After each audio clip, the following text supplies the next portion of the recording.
அல்லாஹ்வுடைய தூதர் ஸல்லல்லாஹு அலைஹி வஸல்லமுடைய ஒரு செய்தியை கவனியுங்கள். 3 பேர் ஒரு குகையில் மாட்டுகிறார்கள். ஒவ்வொருவரும் அவர்கள் செய்த நன்மைகளை அல்லாஹ்விடத்திலே முறையிட்டு அதிலிருந்து விடுதலை பெற வேண்டும் என்ற ஆசை கொள்கிறார்கள்.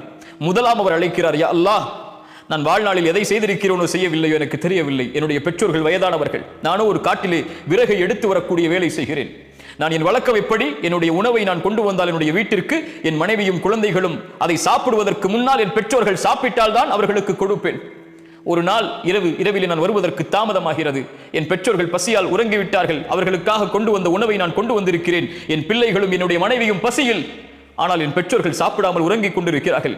அவர்களை எழுப்புவதற்கு கூட, அந்த சிரமத்தை கொடுப்பதற்கு கூட எனக்கு மனம் நாடவில்லை. அவர்களுடைய தலையில் அருகிலேயே அமர்ந்திருக்கிறேன். காலை விடியும் வரை அவர்களுக்கு அருகிலேயே அமர்ந்திருந்து அவர்கள் எழுந்து அந்த உணவை சாப்பிட்டதற்கு பிறகுதான் என்னுடைய மனைவிக்கும் என்னுடைய பிள்ளைகளுக்கும் கொடுத்தேன். அல்லாஹ், இந்த செயலை நீ ஏற்றுக்கொண்டிருந்தால் இந்த சோதனையிலிருந்து எனக்கு விடுதலை கொடு. அல்லாஹ் விடுதலையை கொடுக்கிறான்.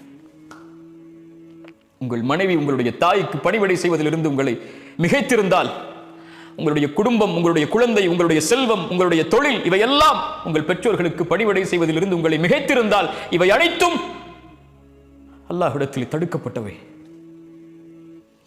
என்ன செயல் இருக்கிறது அல்லாஹ்வுடைய தீனில்? என் ரப்பை நெருங்குவதற்கு என்று ஒருவன் கேட்டால், இதைவிட வேறு எந்த செயலும் இல்லை.